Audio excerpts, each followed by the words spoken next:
Okay, we're live. Welcome to the virtual meeting. It is the 7th of October, 2021. I want to thank you guys for being, participants for being flexible. Just to fill you in why it's a virtual meeting. Late Tuesday, I was notified verbally by the North Bend Police Department that the Eugene FBI office had contacted them regarding the potential for a large number of protesters to attend the 7 October school board meeting.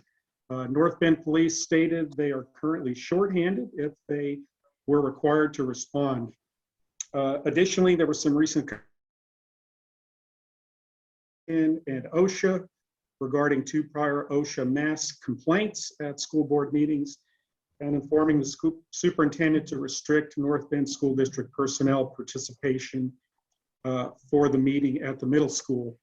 We had, due to the timing of this, we had very little time to react or make contingency plans, so acting in abundance of safety, we went to this virtual meeting. I want to thank you for responding to that.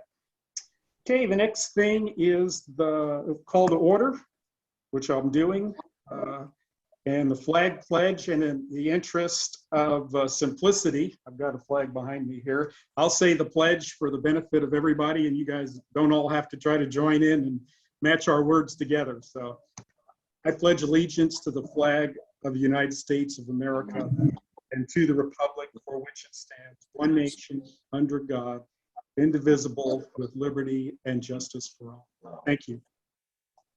Okay, next on the agenda, roll call. I mentioned Julie may or may not. Is Spencer there? So I think we have 6 of 7 on the roll call. So we're good to go there.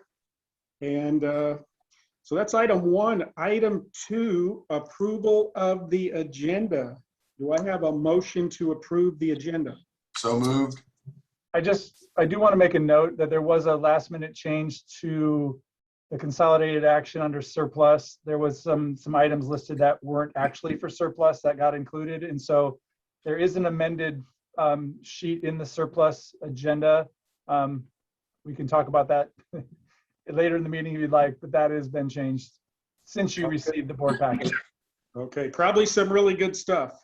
It was the wood lays and some other things. I think it was on a list to can these be used, and they haven't made the final decision on that. Okay, so those have been removed. So Eric, you made the motion. Do we have a second? I'll second. I want to make sure that that item is actually pulled. I did send a note to Sherry because I had questions about that. So it should not be on the consent. Thank you for that clarification, Mary.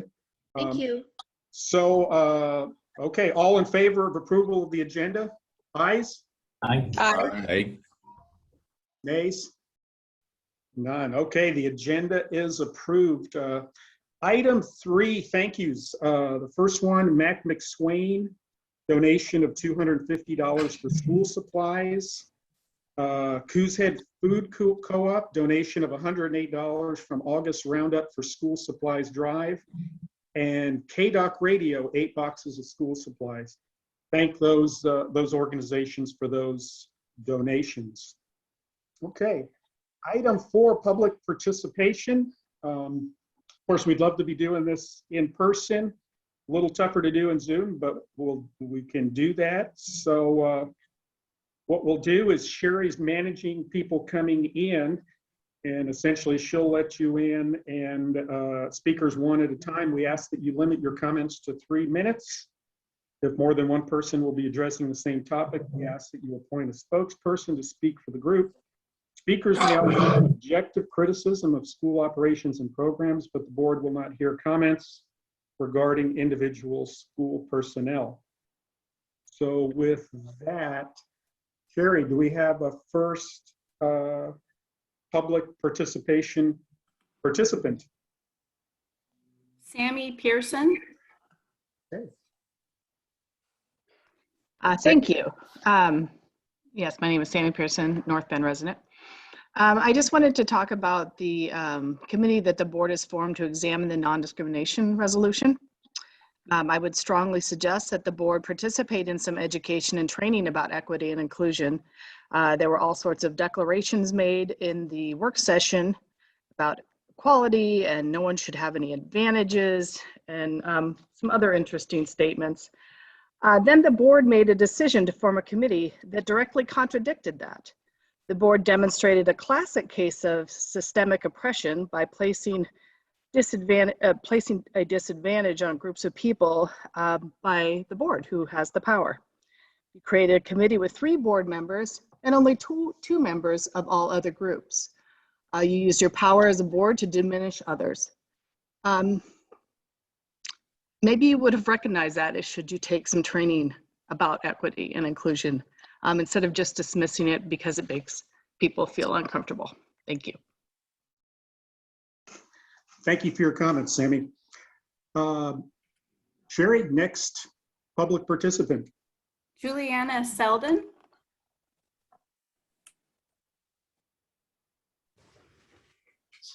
Hi, I'm Juliana Selden, North Bend resident. I am speaking today on behalf of ballot measure 6192, the North Bend School District bond. This is an effort many years in the making, and it's good for our students and good for our community. There's a lot of issues going on right now that can be divisive and are controversial. I'm really hoping this is not going to be one of them and that we put our kids first. Our last bond passed 20 years ago. Bonds are long-term projects. They contain items that will last. It's a long-term investment. This is not an increase that will go up and up every few years. This is something we're investing in our schools in the long term. And knowing that the 20-year bond would be up soon, a few years ago, the board and district began a long-range facilities plan, and this involved community members, parents and families, district staff, and some board members. They spent many, many hours over the course of a year crafting a long-term plan that including basics as well as a vision for the future. And once that plan was presented, then a bond committee was formed. I served on that committee as well. Again, we had community members, parents and family, district staff. We spent many, many hours looking at the needs of the district, using the long-term plan and any new needs, as well as being mindful of a dollar amount that would help our schools, but not be too much of a burden on the citizens of our community. Just a quick note, schools have an operating budget. There is not enough to make long-term improvements. Districts need bonds for that.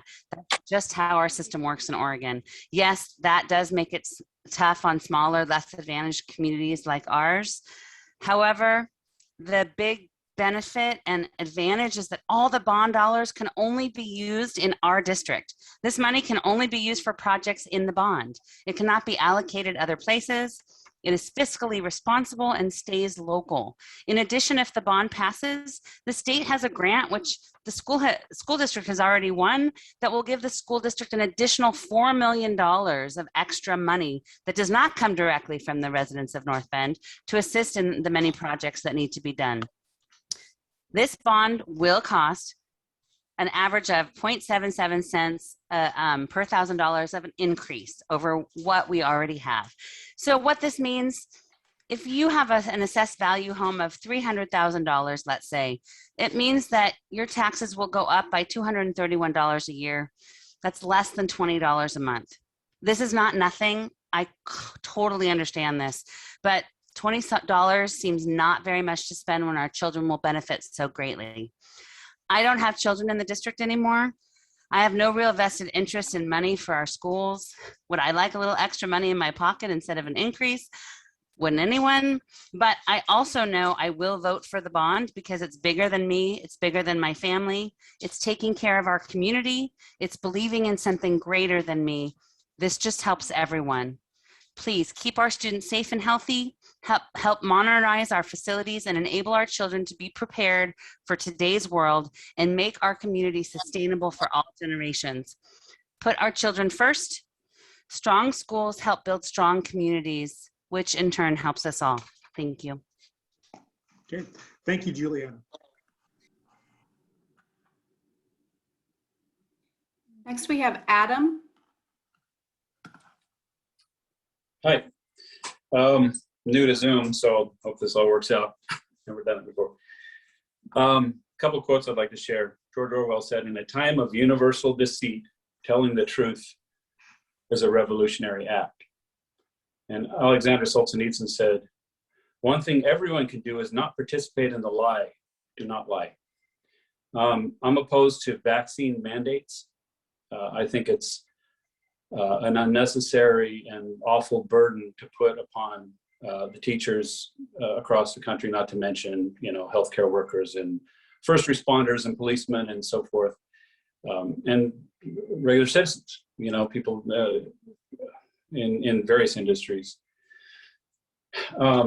The fact that the government has a narrative around COVID and this vaccine that we can't question, otherwise we're considered potentially domestic terrorists if we question their narrative, is outrageous. This is not America. And I want to, encourage everyone to look at the vaccine adverse events reporting system, VAERS, that the government was lost a lawsuit decades ago that required them to show adverse events to vaccines. And if you go to open VAERS.com, they've compiled that data because the website itself is wonky and difficult to use, and doctors aren't using it. They're supposed to, but they don't report. But there are over 16,000 deaths from these vaccines. They shut down the swine flu 10 years ago after 26 deaths.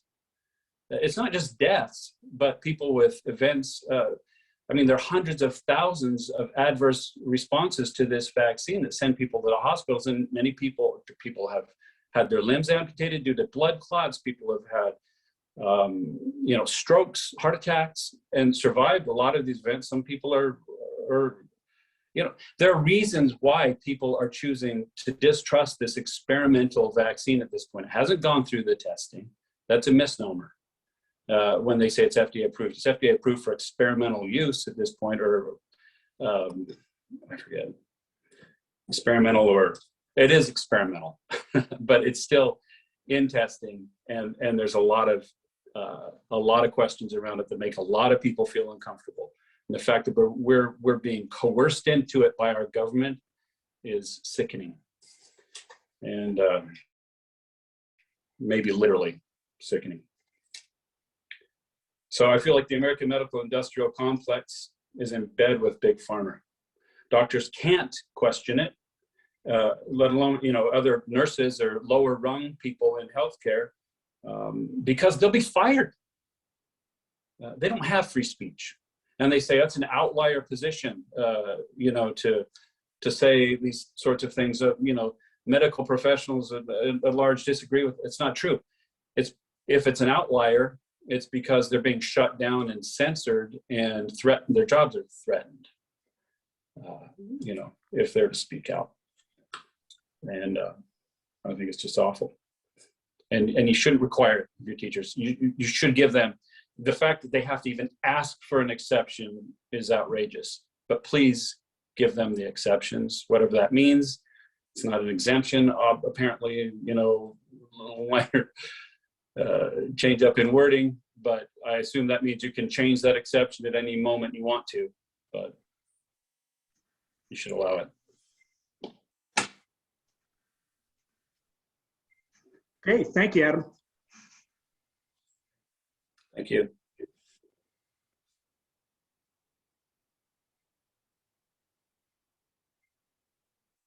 Sherry, does that conclude our public participation? That's all I know of. Okay, thank you very much for the public comment. And again, we hope for November we'll be back in person. Okay, item 5, communications. A, board reports and communication. Are there any board reports? Real quick, Jim, if you don't mind, it's not so much a report, but this week we lost David Walker, and for those who have been in the school system as a long time, those individuals. I played football for North Bend in the late 90s, and David Walker was the voice of the North Bend Bulldogs for years on the AM radio station that broadcasted our football games. And he was a proud Bulldog supporter when he was around in the years since he was no longer our voice. He still followed what we did, and I think that it's just out of respect. I just want to mention that we're sad that that David is no longer with us. And he was a major part in North Bend athletics for a very long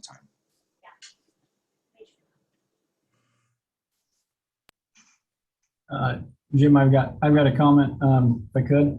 Yeah, go So ahead. I just wanted to report that this last week on Monday and Tuesday, the 4th and the 5th, we had some of us board members had the opportunity. There's another time that's scheduled, so other board members will do it later. But we had the opportunity to go tour all of our schools within our district, Hillcrest and North Bay and the middle school and the high school. And I just want to thank everybody who participated in that. All the teachers, principals, and the students for letting us interrupt their classrooms.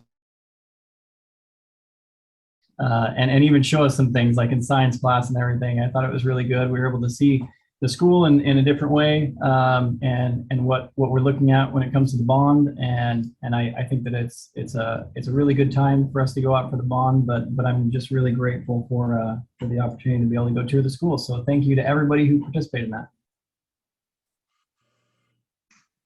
Yes, I'd like to comment on that also. The tours were awesome. Thank you, Kevin, teachers, principals, and staff for the tours. And also the new turf looks amazing. Thank you all. Okay, thank you for the reports. Yeah, thanks again, Kevin, for the school tour and having Mark there with maintenance and touring all 4 and being able to see the items that are proposed on the lawn. Thanks for that. Any other board reports or communication? Okay, moving on. Item 5B, association reports. North Bend Education Association report. Hi, everybody. I wanted to start by thanking you guys for visiting us. It was great to see our board members coming into our classroom and learning what our day-to-day is like. It shows us that you care about what's happening in our schools, and it's a wonderful thing. We're still working on our COVID MOU. I hope to have a report on that next month. We should be finished with it soon. We got a little set back a little bit when Marie left the district. She was one of the folks writing it. We knew back in August that this year was going to be a difficult one, but I don't think we quite realized what the fall was going to be like. We're trying to make it as close to a typical school year as possible, but the virus isn't quite allowing it. We can finally use all the classroom activities and lessons we've spent years developing, but we also have to teach students who are on quarantine or out sick for other reasons. So we're having to create digital content and at the younger grades packets. Last year, we saw all of our students for half as long as this year. So we do have some content for working at home, but not enough. And we have a daily stream of emails from quarantine students and concerned parents. All of this takes time, and we have much less prep than last year. It can get a bit overwhelming. If you go by any one of our schools in the evening or on a weekend, you'll probably see teacher cars in the parking lot. This has been a difficult year for our students as well, as they try to get used to going to school for a full day. At the high school, our students are struggling with mental health problems. Our student services has been dealing with students contemplating suicide on an almost daily basis. Right before you guys came in my classroom, I'd gone on a rescue mission to the girls' bathroom after one of my students reported a young lady sobbing. Luckily, Tanya Cinco was already there and handling it.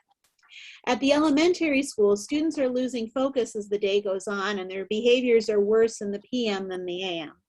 Several teachers have had to deal with room clears where one student becomes so agitated that they start destroying their classroom, and the other students must leave the room until the child calms down. We've had this before COVID, but the situation seems to be a bit worse. Maybe because they're wearing masks. Oh my. I don't know if that's the problem. I'm not sure about the elementary level because I teach high school. We've had a lot of lovely things happening, a lot of students that are very grateful for being there, and we're still very glad to be teachers. We just wanted to let you know that there were some things like that happening. Before I conclude my report, I wanted to comment on something from your work session last week. I too had never heard the term equity before I started working in schools. In my daily life as a teacher, I think of equity this way. I want all my freshmen to earn a passing grade in physics. In order for that to happen, I can't treat all my students equally. Some of them lack basic math skills, so I have to teach them what squaring a number actually means. Some of them are 2 grades ahead in math as freshmen, so I have to challenge them by showing them how to derive formulas. I have to vary my instruction to give them all what they need to succeed. That's equity. One instance in particular stands out. A few years ago, I had 2 students, a boy and a girl, who were in line to turn in an assignment that was a week overdue. I accepted both papers, but I chided the boy for being late because I knew he was a student athlete who wanted to play in college, and he'd have to learn to meet due dates in order to be successful on his path. To the girl, I just said thank you. The boy was quite put out and even suggested that I was sexist, but I knew that the girl had missed several days because she was testifying against her abuser in court and needed encouragement to get caught up in my class. Equity is giving students what they need, even if it doesn't look fair from the outside. Equity doesn't always have to do with race, but it can. North Bend High School has a lot of dual credit courses, which are wonderful and allow students to earn college credit for free and really decide if college is the right choice for them after they graduate.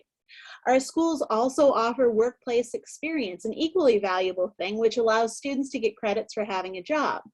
But compared to our general student body, Latinx students are much more likely to take workplace experience their senior year. This means they miss out on taking dual credit courses. As a result, Mr. Johnston changed the requirement for taking several of our dual credit courses, including mine, so they'd be available to juniors.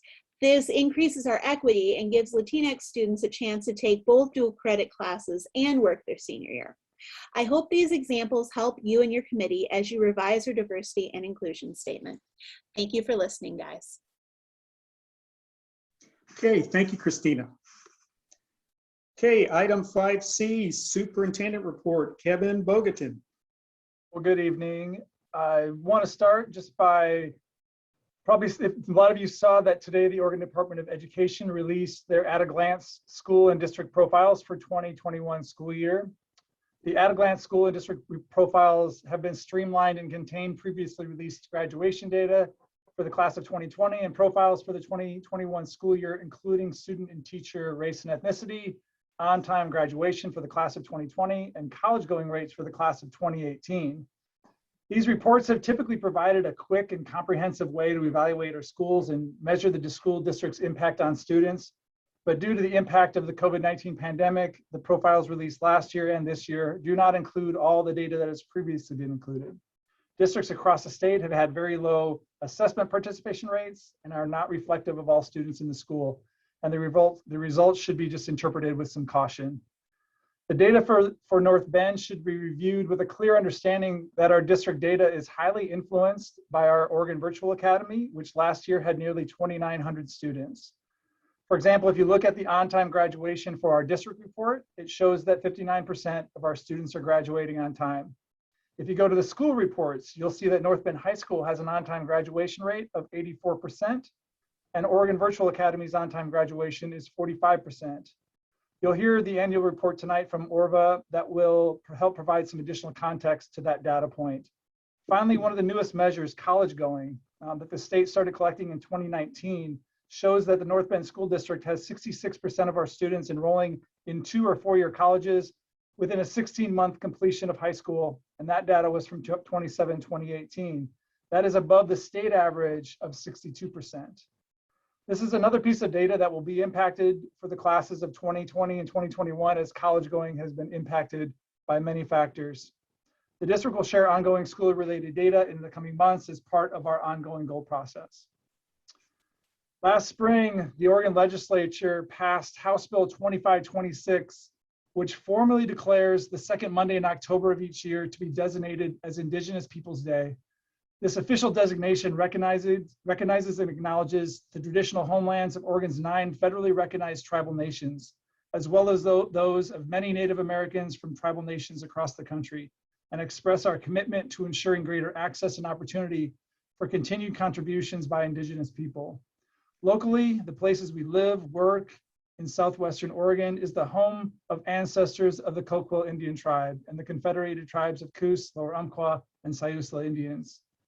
On Monday, October 11th, from 11 to 2, the Southwestern Oregon Community College is hosting an Indigenous Peoples Day celebration. This free event will be virtual over Zoom, and the public is invited to join SWOC as we celebrate the culture and contribution of Native people. The district recently posted additional information about this event and how to register on our website and social media. So I hope you can attend that.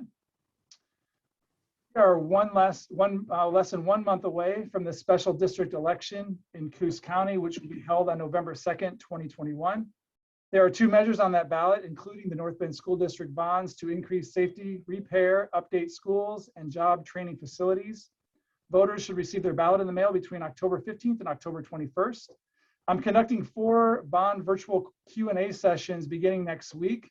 The first session is scheduled for October 13th at 6 p.m. and will focus on North Bend High School.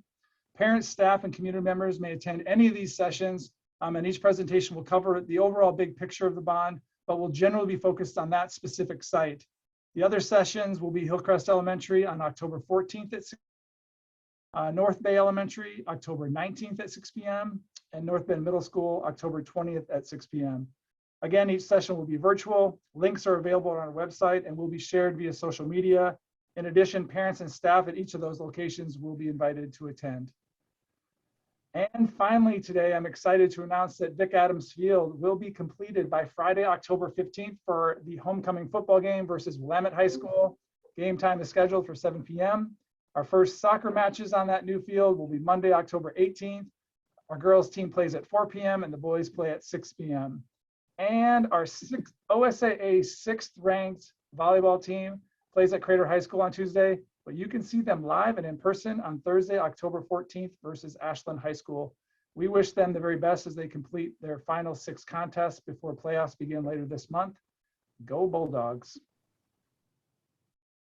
Okay, thank you, Kevin. Good report. Okay, moving on to agenda item 6, the consent agenda items. There's the 2 things are new hires and surplus, and we note the change that was noted earlier by Kevin and noted by Mary. So is there a motion to approve the consent agenda? I'll make a motion that we approve the action consent agenda as presented. And I will second that. And that does not include item 7, is that correct? I mean, sorry, 6B. No, that does include the 6B, the surplus list. Yes, I have a question on that. I see surplus items every month, but I don't know where these items, what happens to these items? I don't know. I'd like someone to explain that to me, please.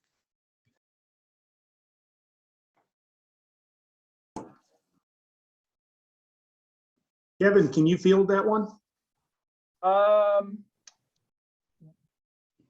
Maybe. I think well, we have board policy that says that we can declare district property as surplus, and then we kind of authorize its disposable when the property no longer has useful or suitable or it's unsuitable use for us, or too costly to repair, or it's obsolete. If so basically we declare it surplus, and basically there's a process, and again, I don't have that in front of me around it.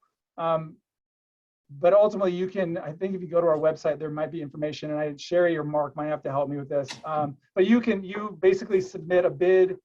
There's a bid process for property that you can basically say that you would like to purchase it. That money is returned to the district into our general fund. And that's kind of how that goes. We usually do on more expensive items where that may have a value, we'll do an assessment of those. I can't really give you a current example of that. And maybe Mark Keckel, I'm not sure he's on here tonight, would be able to provide an example.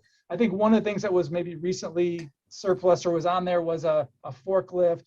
It would have a value. We would basically put out there that we believe this is the value of this, and then we would ask for that amount of money.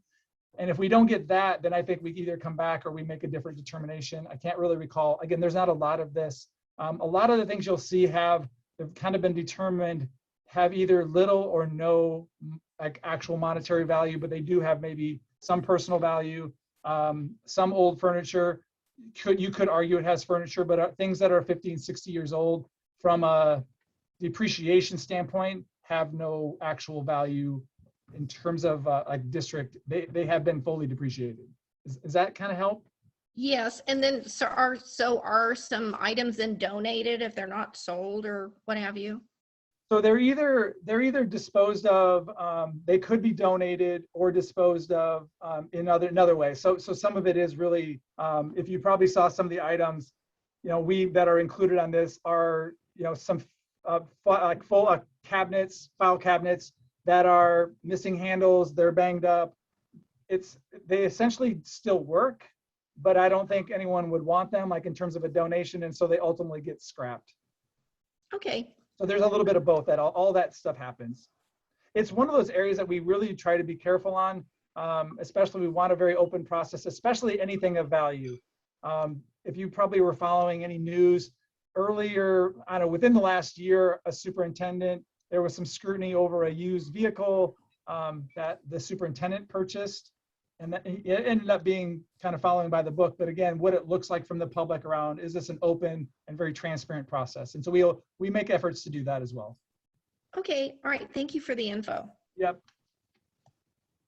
Okay, thank you. So are we ready to vote on the motion's been seconded? Are we ready to approve the consent agenda items? All the ayes say aye. Aye. Aye. Aye. And the nays? Okay, that is approved unanimously. Okay, moving on to item 7 on the agenda, Division 22 assurances. There's an action item around that, and Kevin Bogatin has the explanation. Yes, I promise you I will not present everything tonight, but I do have a couple of these, and this is one that annually I have shared. And so each year, district school superintendents are required by OER 581-022-2305 to report to school boards and on the district standings with respect to the standards for public elementary and secondary schools as set out in Oregon Administrative Rules, Chapter 581, Division 22. It becomes commonly known just as Division 22. So in the last year, I put in the board report lots of changes to Division 22. The pandemic essentially caused the Oregon Department of Ed board to really make some adjustments and waived things around assessment, essential skills, waived kindergarten assessment, waived some identification for like talented and gifted, modifications to a lot of different OERs or Division 22 standards. And so those are all included. And again, I'm not going to go into full detail. I put that full report. We are required to have this report just kind of in public. We also post this on our website following this meeting so folks can see this. And again, all these Division 22 rules are all public, really easily publicly accessible. And so again, the family report, I believe, that goes on is also, so I am reporting tonight that we are in compliance with all current required Division 22s. One last thing in this, and I can certainly take questions, is the action as part of this is we can use up to 90 hours of professional development time, up to 90 hours of parent-teacher conferences, and up to 60 hours of recess for students in grades kindergarten through 3 for the calculation of instructional hours.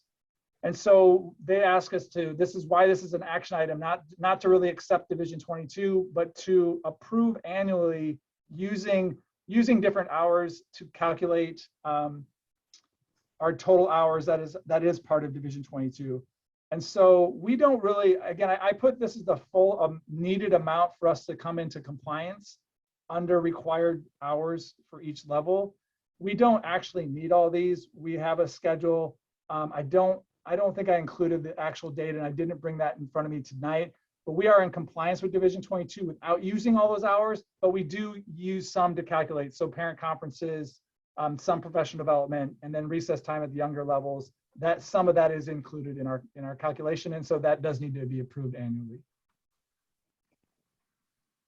But I will take questions on any of these Division 22 standards There is a lot in here. I'll add one more thing is, as I'm going through this, even annually, I will go to almost all of my administrators and asking them for either verification or some additional information. An example is one of Division 22 standards is around concussion protocols, and we're required to have annual training for coaches and a process to test and monitor concussions at the high school level. And so that I refer that to Mike, ask him to review the standard, read the actual law, and confirm with me that we're in compliance.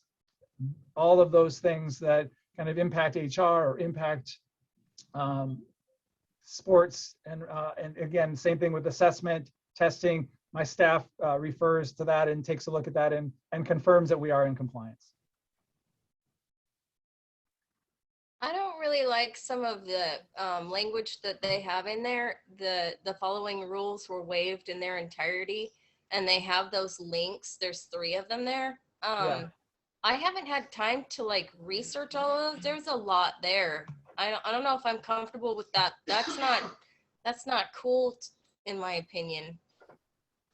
Well, and that's done at the state board level. And so those are, yeah, we've had obviously the whole idea around essential skills. We talked a little bit on essential skills and the waiving of that, and that being, again, in a time of wanting to know how our kids are doing. Yeah, you see on our data reports, really, we're not going to get much data and much information if we're not assessing kids. So it definitely has some ramifications for us. I just think that maybe we need some time to look at it and actually review it before we like pass something on it. It's not, the Division 22 report is not something that you actually have to vote on. So you're not really voting on that piece. I'm required by November 4th to submit it to the state and post it on our website. So it's not really, that part of this is not an action item. So we're not consenting that this is okay for our schools, because I don't think I'm okay with that. It's just that you've given us the information. Correct. I'm just required by law that says I presented it to you, and that this is, yeah. So there's nothing to approve. This is, again, the state, we're basically having to verify that we did what they laid out as part of the rules. I'm not so sure that's totally clear, but that's okay. It's okay. Okay, sorry, that's not clear. Kevin, were these the rules that were waived in their entirety, the 3 of them, were they part of Senate Bill, was it 744? That is in addition for future years. So this was done sometime last year regarding the essential skills. Prior to that, I think in 2019 and in 2020.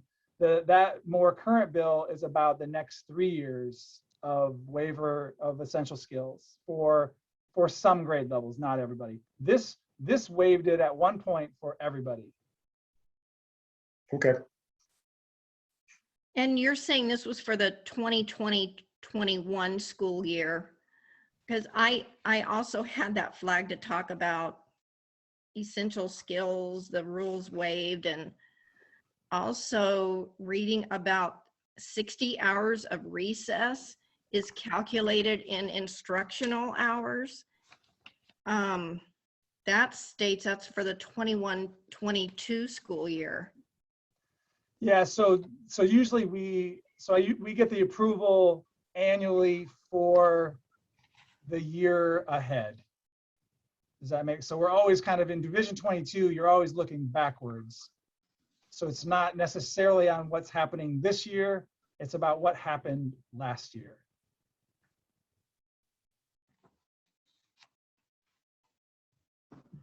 Okay, I guess that's not real clear since part of it says 2021 school year and part of it says 21-22 school year.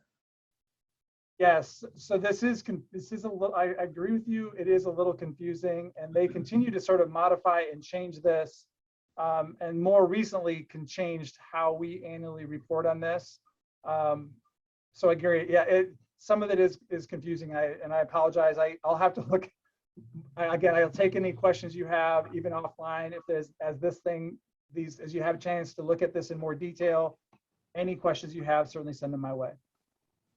Okay, thank you so much, because every time we turn around, it seems like something is waived and then there's no requirements. And then after a while, you just kind of wonder how kids are assessed anymore. So I do have some questions, and I will ask you those at another time. Okay. All right, thank you. Yep. Any further questions for Kevin on this? I just have a statement. As long as when we vote yes or no on this, that it's just saying that we've reviewed the information, that's it, correct? The motion will be to include those minutes in our calculation. That's the motion I need, is to use any of those minutes, PD, recess, as part of our calculation for instructional time. Okay.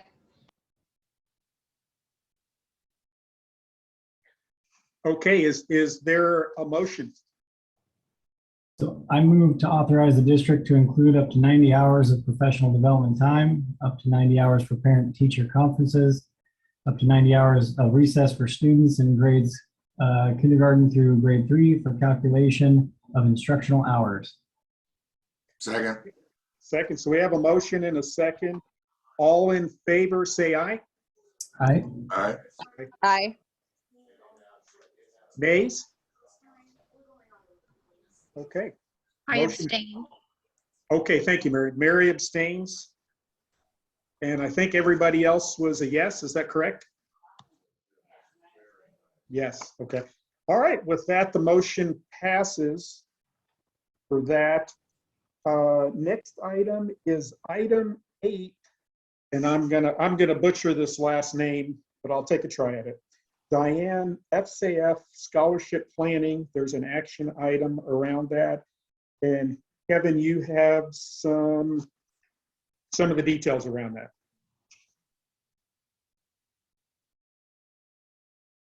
Oh, I am unmuted. Okay. So I gave a quick board report, and I probably am not the right one to talk more about this. I think there's some board members that participated in this last year. So you have the background. What was last year's board participated in a year-long training sessions that included 18 hours of professional development. As part of the agreement, so we paid, I believe, about $2,500 to participate in that, and we had a OSBA staff member who happens to be present tonight. I believe she's in the waiting room, or she's here tonight, Kristen Miles, that worked with the board on this plan and program.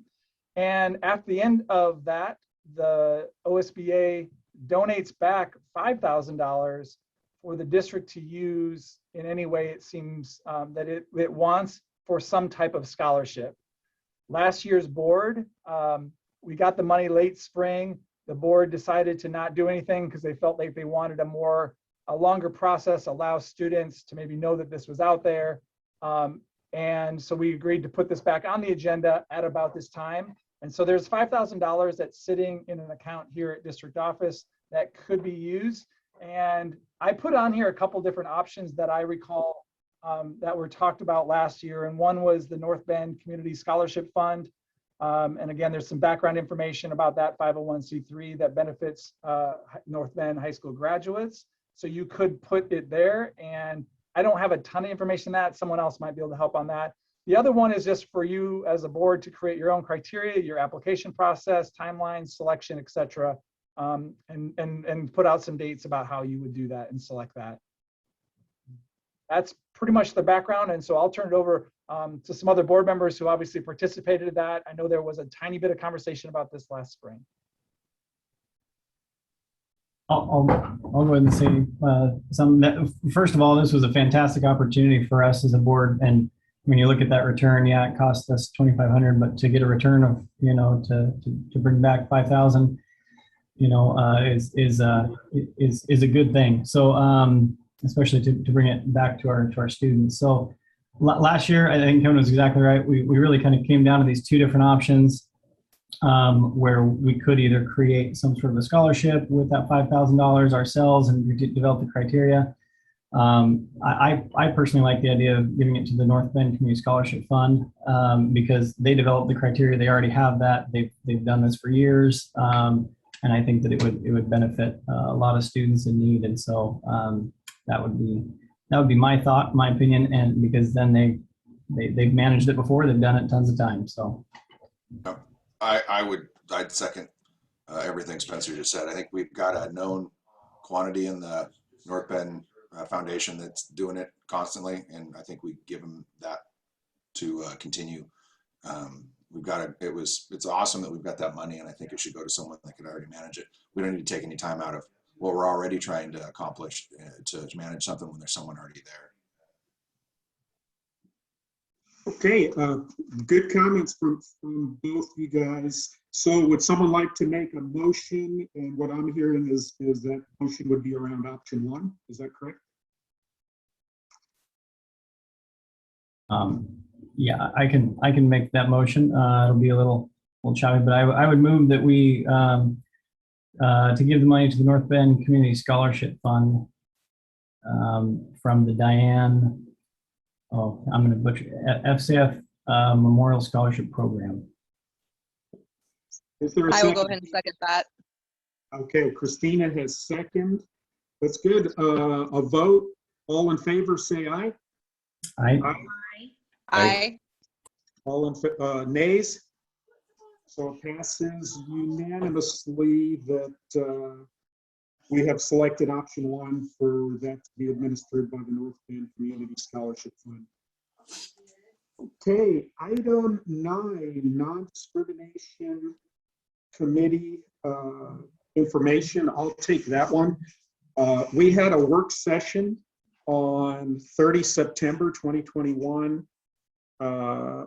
It was around the non-discrimination resolution.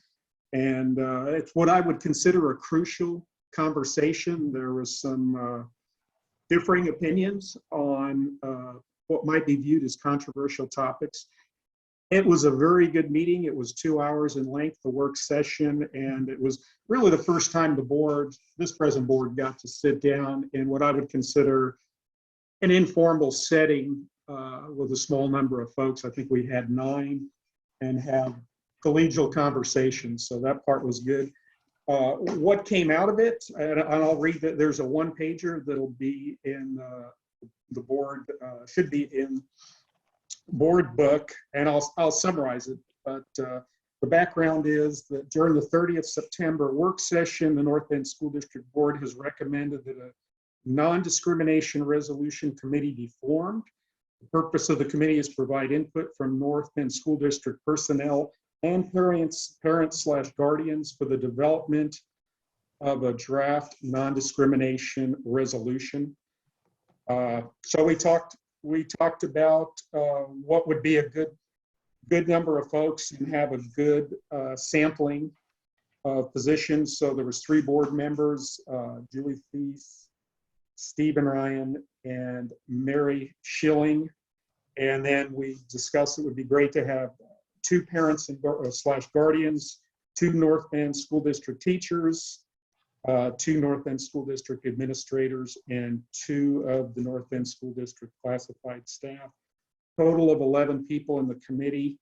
And part of this, there was a certain dynamic. Once you get above 10 or 12, there's a certain dynamic in managing large groups. And we thought it would be a little more effective to maintain the committee at this level. So we have a good cross section. The timeline and process, we're announcing it today, the formation of this committee.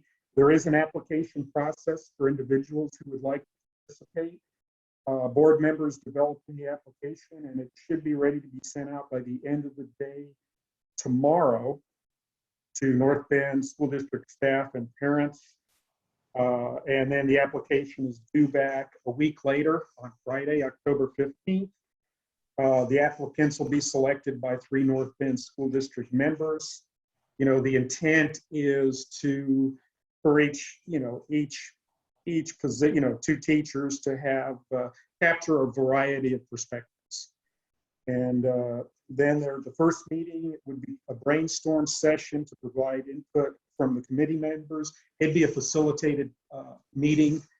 And then meeting 2 would be to take that input and develop a draft non-discrimination resolution policy, or that would be developed during another facilitated meeting. And then that draft would be used by the board at a future work session. And that work session is tentatively scheduled to one in the 18th November. So these dates may change once things get going, but that's a tentative outline. Any questions? Okay. Sir, I don't see any attached materials in board book. Are you guys going to send this out via email? This is a district. Well, Jim, it's a district committee, Christina. So it'll be funneled from the district out. So I will get information out. As soon as we have an application, there'll be more information on this coming. Thank you. Okay, thanks for the question. Thanks for the answer, Kevin. Okay, if there's no other questions, we will move on to item 10, ORVA contract amendment. There is an action item, and that background will be provided by Kevin. So we have been, you're a little muffled. We're on the charter school, right? Yes, okay. Correct. I just want to make sure. So we've been in relationship with the Oregon Virtual Academy since this board agreed in November of 2007. They began their first students, I believe, in January of 2008. And so we are coming upon a 14-year anniversary in our relationship with the Oregon Virtual Academy. And their current contract expires actually in February of this year. Please don't ask me why it expires in February, because I wasn't part of that. And I don't think anyone on this board was part of that when this was formed 5 years ago. But nonetheless, it expires in February. And for lots of different reasons, we would like more time. And so in kind of mutual agreement, Jamie Stiles is here tonight, kind of mutual agreement between the two of us. I wanted to bring it forward to this board because it is a contract for action to amend the current contract to move that February contract ending date to the end of June. And then we'll talk a little bit more about renewal, but the first step of this is agreeing that we're not making that decision here in February. Is that enough information for you to make an action on this? I move to amend the ORVA contract to change the contract expiration from February 2022 to June 30, 2022. So we have a motion. Is there a second? I made the second. Okay, there's a second. Okay, we're ready for a vote. All in favor, say aye. Aye. Aye. Aye. Aye. Nay? Sorry, nays. Okay, I think that was unanimous. So that motion is approved to amend the contract to expire in June 30th. Okay. That is item 10. Moving on to item 11, ORVA annual report to the board. This is information only, and this will be done by Jamie Stiles. Yeah, so let me, as she comes unmuted, I just want to introduce Jamie Stiles. She is the executive director for the Oregon Virtual Academy. She'll tell a little bit more about herself. She is new to this position this year. And so we're working together, building relationship as kind of the relationship between the district is around some oversight. But we are, this charter school is in partnership with the district, and we try to help and support one another. Certainly my district staff do a lot of different things in support. You'll hear some things that they're working on. This is part of an annual report. So you'll hear from ORVA at least once annually, and it kind of varies a little bit by time. Maybe our contract will tighten that up a little bit, but this has been about the time they've been reporting the last few years. And so I will turn this over to Jamie. She has a report to give you. And I think, am I sharing my screen with that, or are you sharing it? I think I was going to share it to Okay. make it easier. Yeah, I think, let me know if you can't do that. Okay, perfect. that showing up for everybody? Yes, it is. Yes. Okay, perfect. Well, thank you so much for having me tonight. As Kevin introduced me, my name's Jamie Stiles, and this is my first year in the role of Executive Director for Oregon Virtual Academy. However, I believe I was about the third teacher hired, so I've been with the school since 2008 when we opened. So I've seen every iteration and different version of Oregon Virtual Academy, and I really think we're on to our best version ever. So let me give you a little bit more background information. I'm just going to share some high-level overviews, a little bit of data, and hopefully with this continued partnership, more transparency and insight to what we're doing here at Oregon Virtual Academy for our students. I'm not going to read through everything on the slides. This is in your board book and packet, so you can look through the details. So we are a comprehensive distance fully online program. So we don't have any sort of hybrid. We don't meet with students for academic services in person. We do have some social events pre-pandemic that we used to hold for students to get some social engagement, but everything else is delivered through our online platform. We are going through some shifts right now with our management and leadership. So we did start as something called a managed public school through a curriculum company called K-12. They're now called Stride. And at that time, the directors or heads of school and some administrators were employees of that curriculum company. Last year, our board voted to go self-managed, and that meant just really bringing everything in-house. So in my position, similar to other school districts, as well as all of our staff and administrators. We do still purchase our curriculum and learning management system through Stride. It's a proprietary, it's not like Canvas or Blackboard or some of the others you may have heard of before, especially with all the distance learning that's happening with the pandemic. But we have decided, at least for the next 3 years, that we will provide stability by not changing our systems for our families. We thought that was really important to keep that stable for them. So on the families end and the student end, they didn't notice any huge changes. It's really all of our processes and procedures and everything on the back end. We do try to approach online school in a unique way. We've got a full in-house student support team with advisors and different key roles that assist students not only with academics, but with overall engagement and attendance. And we do provide learning coach support. That's what we call our parents, usually parents, sometimes grandparents or aunts and uncles that are that person, that adult at home that's assisting the child in our program. We hold monthly field trips and events. We call them or ventures. Not every virtual school those, so we believe that social engagement is really important in having those opportunities for our students. And part of that, we have an in-house student club program that is interest-based, but we also do NHS, student council, yearbook, DECA, GSA, a lot of the typical things that students would see. And that's part of our approach too, is to make sure students aren't feeling like they're missing out by doing school online.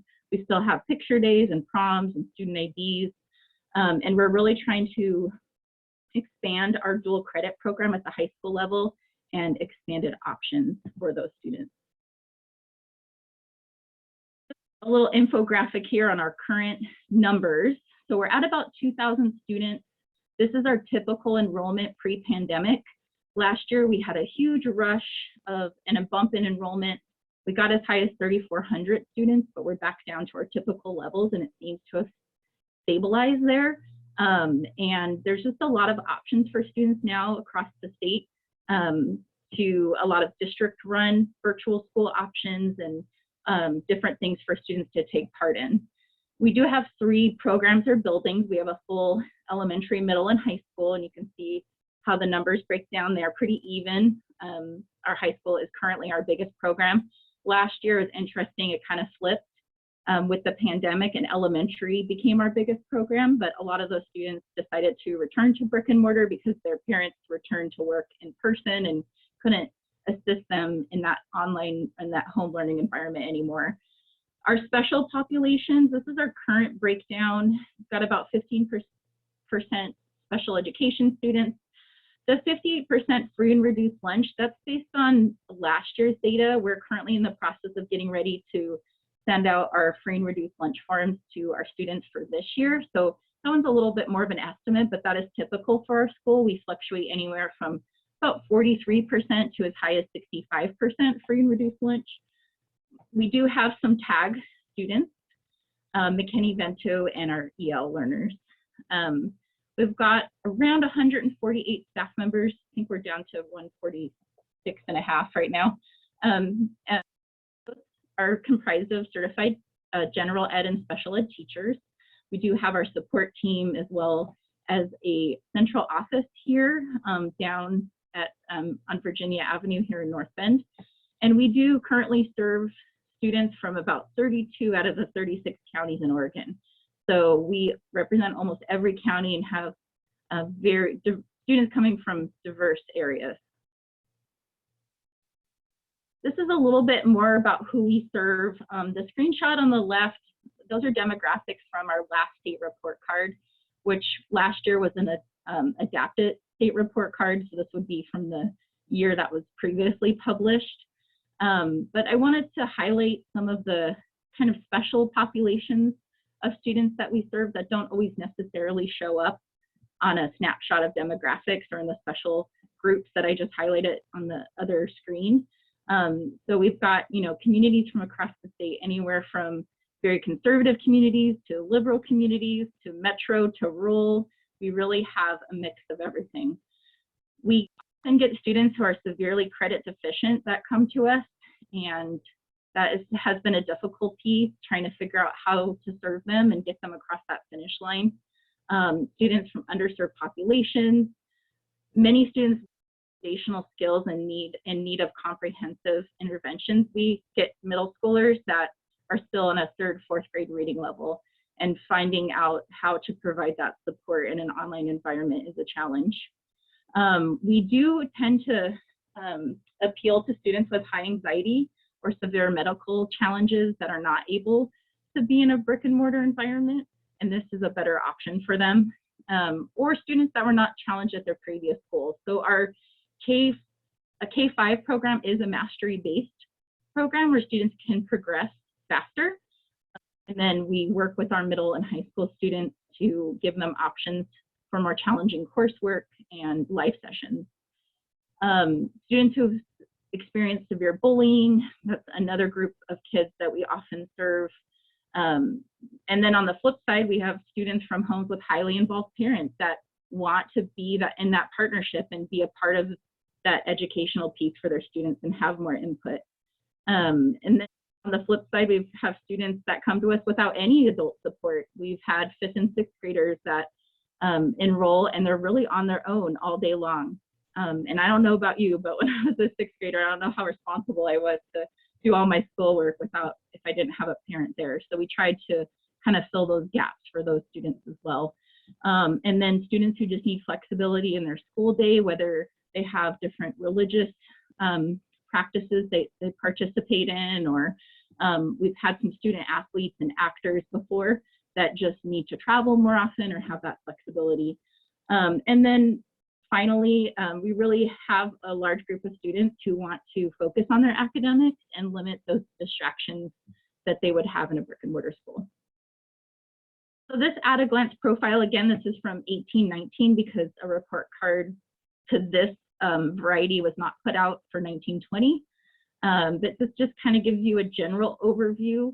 And I think Kevin talked a little bit about it earlier, but the areas that we're focusing on with our high school team is that on-time graduation and the on track to graduate, and really trying to continue the uptick that we experienced. It was little, but it is progress, and we're going to continue to get on that track with that progress. One thing I did want to highlight, we had an awesomely successful summer school program this past year.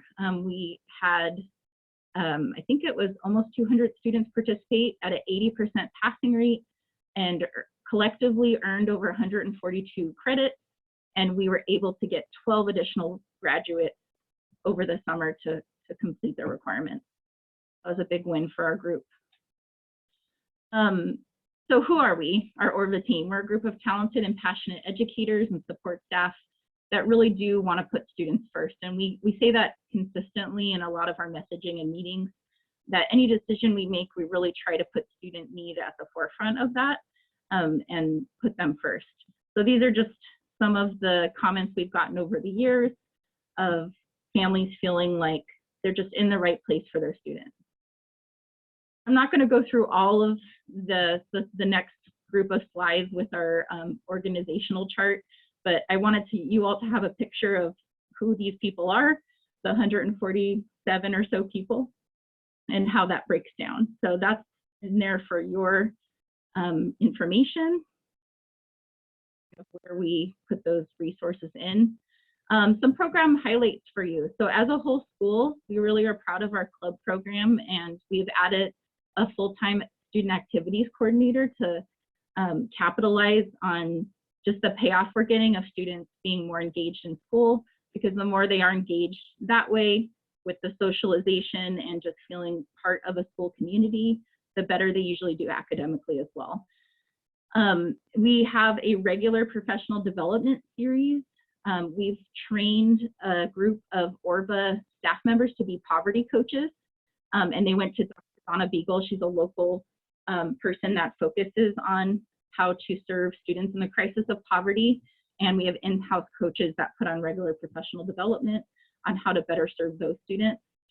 At elementary school, actually across the board, we've decreased teacher ratios. That was one thing that came out consistently on surveys, is that our staff were feeling overloaded and that they couldn't properly help students. So we've decreased ratios across the board, and we've expanded our synchronous,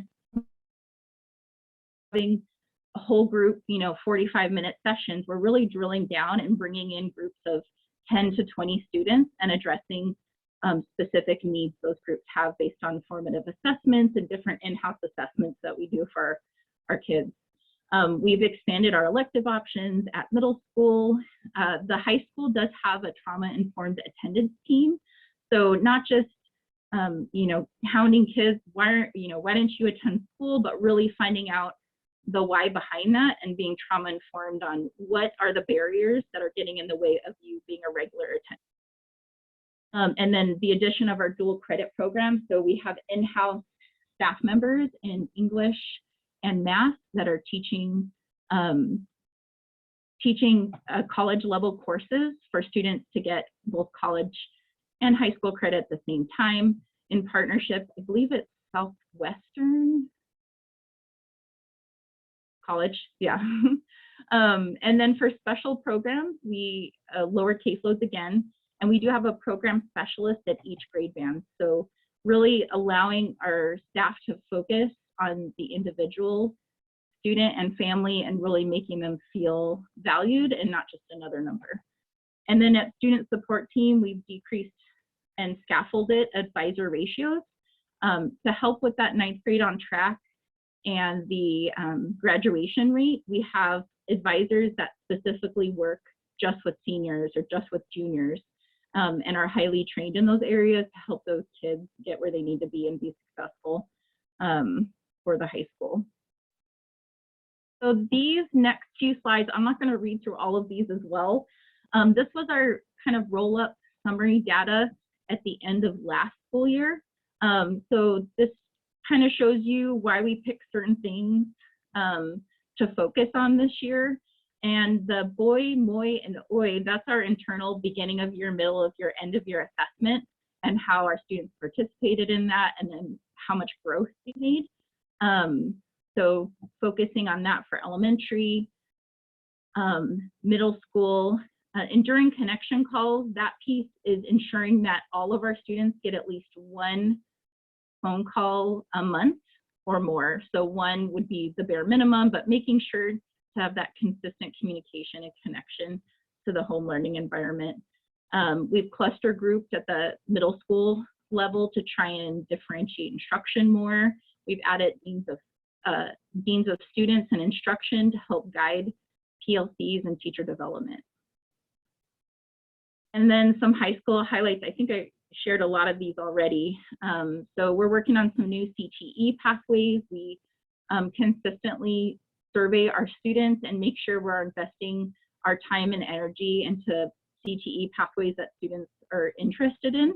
Trying to, you know, push them out of their comfort zone a little, but our students really are interested in veterinary sciences and natural resource management. So I believe those, and hospitality, those are kind of the directions we're going with our CTE programs as well.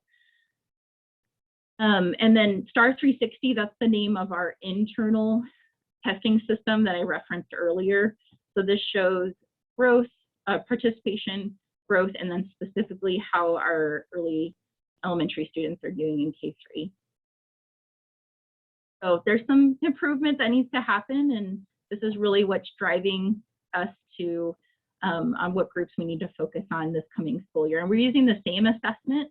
So the nice thing is, if I were to give you this report again towards the end of the year, I can give you some comparisons on how our students are doing with a lot of these new initiatives that we put in place. And so this information comes from our advisors. So we like to provide guided outreach is what we call it.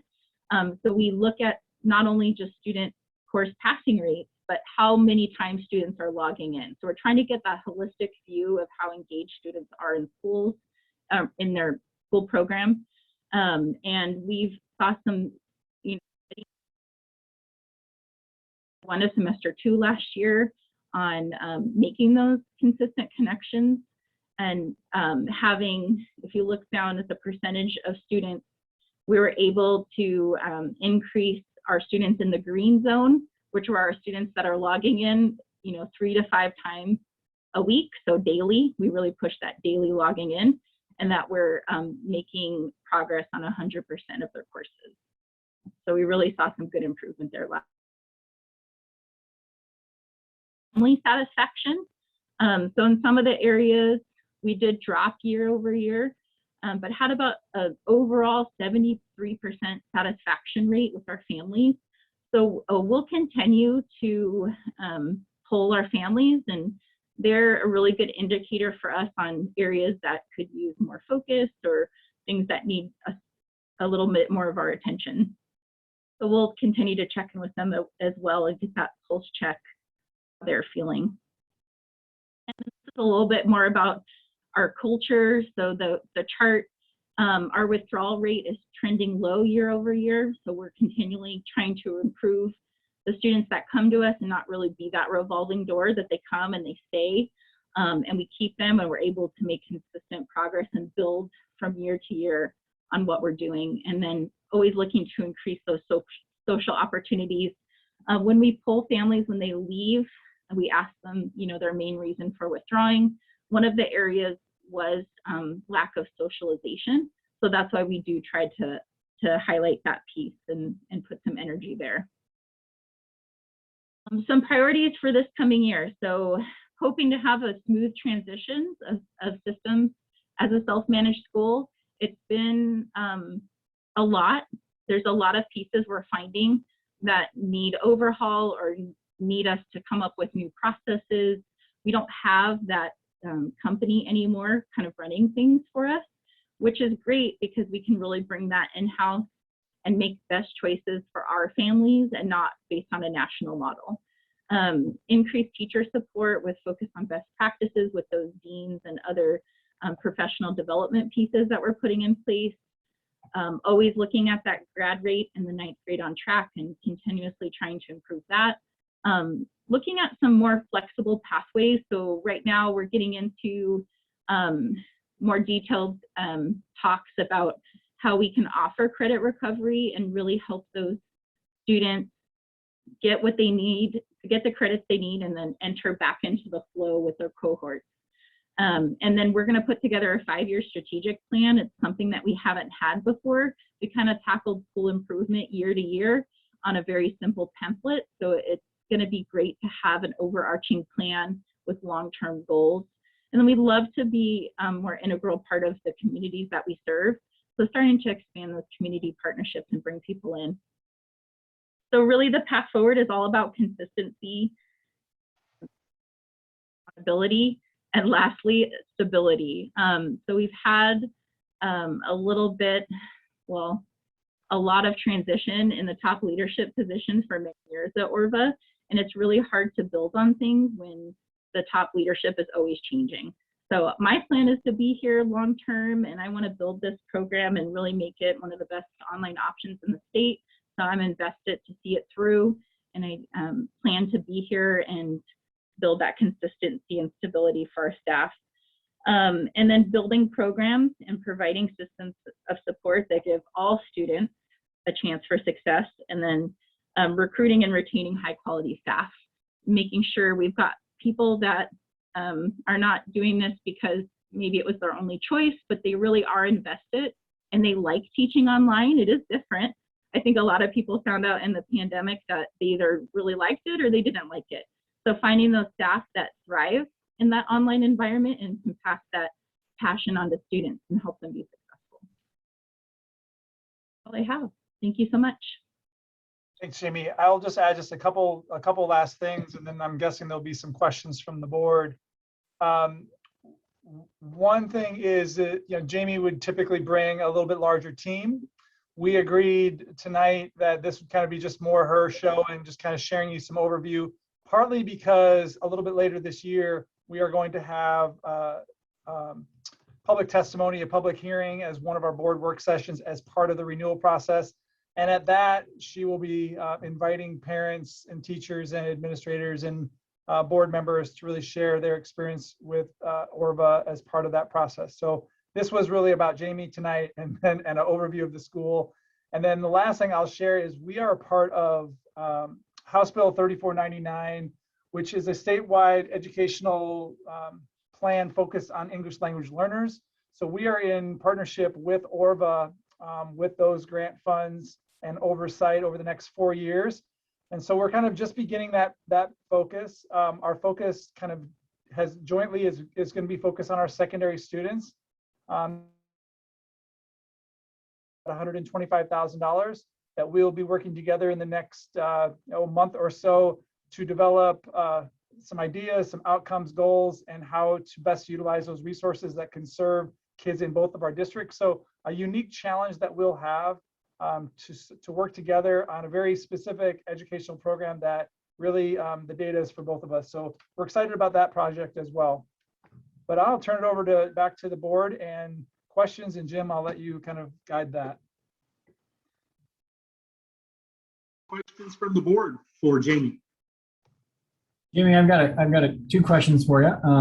One is when you see the 32 counties that you guys are in, are you heavy in one county over another, or I mean, is it kind of evenly spaced throughout based on population of the county?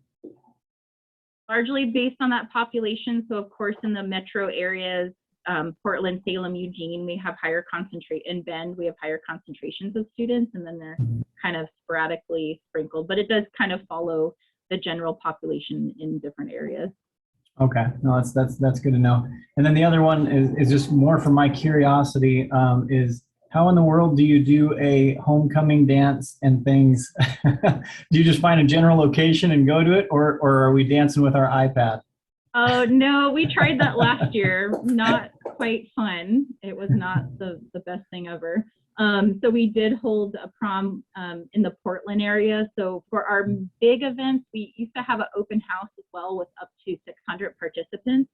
So that really is like Portland or Salem, and people do travel for those things. And we've had families like get a hotel because it's really important for them to have that experience for their kids. That's awesome. Yeah. It was really fun. I was the prom coordinator, I think 2-3 years ago. That was a lot of fun.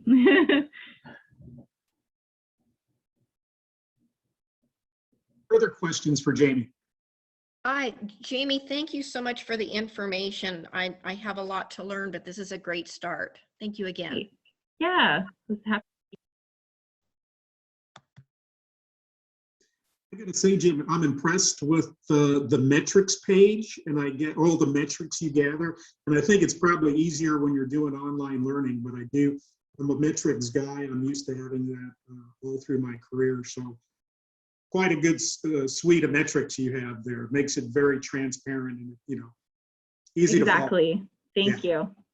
And it's kind of a note for us because I'm used to having performance metrics and assessments, so we know exactly where we are, and that way we know what we're doing good and what we have to work on. So I want to thank you. Exactly. Yeah, and we just got our assessment and accountability coordinator just sent a new kind of deck of slides. I think it was yesterday for we just kind of wrapped up our first window of assessment, and it's looking really good. We had over 94% participation, so it's given us a great picture of where we're starting this year and where we can go from there for student growth. So it's really helpful. Okay. Well, thank you, Jamie. Any further questions from the board? Well, thank you very much for your time. Great, thank you. Okay, moving on to agenda item 12, we have the ORVA renewal timeline parameters negotiating team. This is an informational item. Is that going to be Kristen Miles? Kristen is here. I believe she's joining us. And so, yes, one last thing regarding Oregon Virtual Academy. And so I'm going to turn over to Kristen. She is a consultant with the Oregon School Boards Association, and she is going to help us with this process and working in collaboration with the district to help us through this. And it was going to give you a little bit of an overview of what that process looks like tonight. Hi, everybody. Kristen Miles from OSBA. Happy to be here. I've worked with your board and your district for a long time and worked with your superintendent before he came to North Bend. I've been working in the realm of charter schools for over 10 years.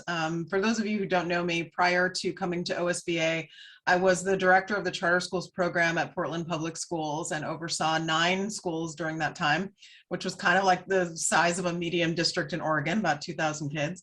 And since coming to OSBA, I've continued work in the charter realm. I train a lot of charter school boards. And so when charter schools need something, they come to me, and I also work with districts in their role as a charter school authorizer. So I'm happy to be working with ORVA, happy to be working with you and your board. What I'm going to do is share my screen and just walk through the board's role in charter renewal and sort of the big steps in that. And then I'm happy to take any questions you have. Let me just get this up here.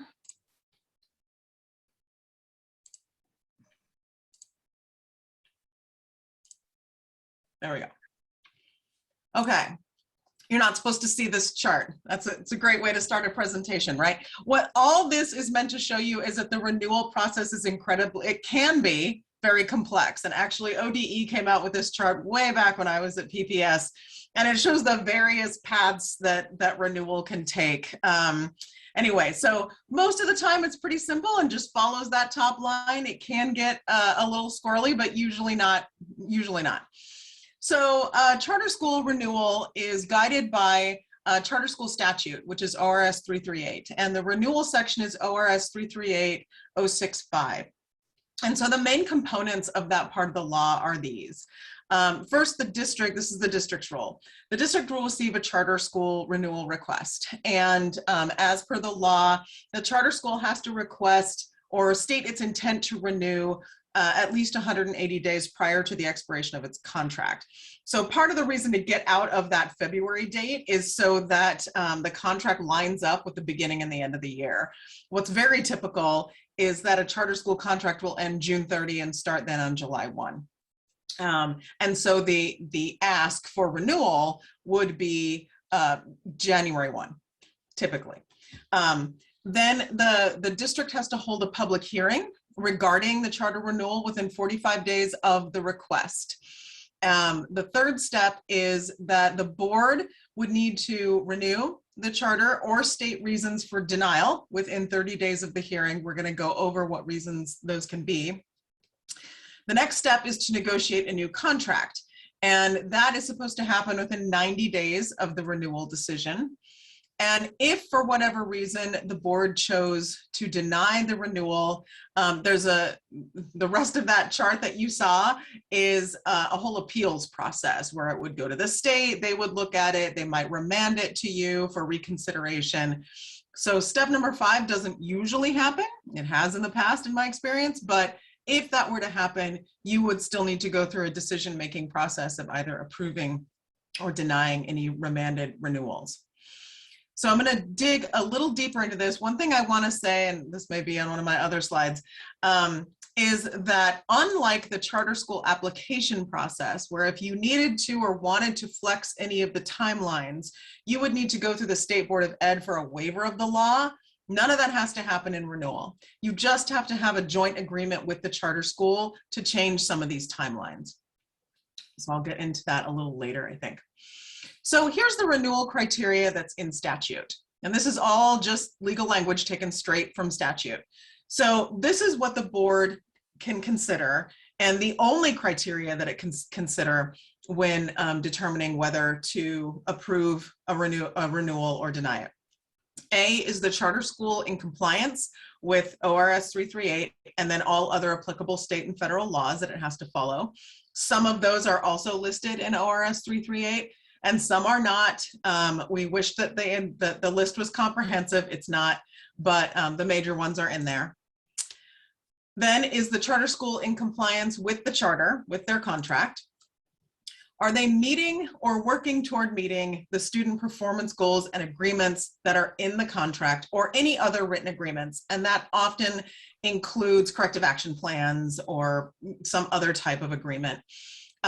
This language is pretty vague. It's one of the frustrating things about our statutes is we get a lot of vague language because it's hard to define what working toward meeting means. So when we run across this in renewal, one of the pieces I usually try to help the district and the charter school come to agreement on is how will we define working toward meeting in the next iteration of the contract should they be renewed. Then is the charter school fiscally stable? Have they used the sound financial management system described in their proposal? So this is a newer piece of the law that refers to something that was not in place when ORVA applied for that you did not have to describe a sound financial management system. So this refers to something that wasn't done. How we usually work with this now is, are they using a sound financial management system? This is pretty black and white. And then, are they in compliance with any renewal criteria specified in the charter?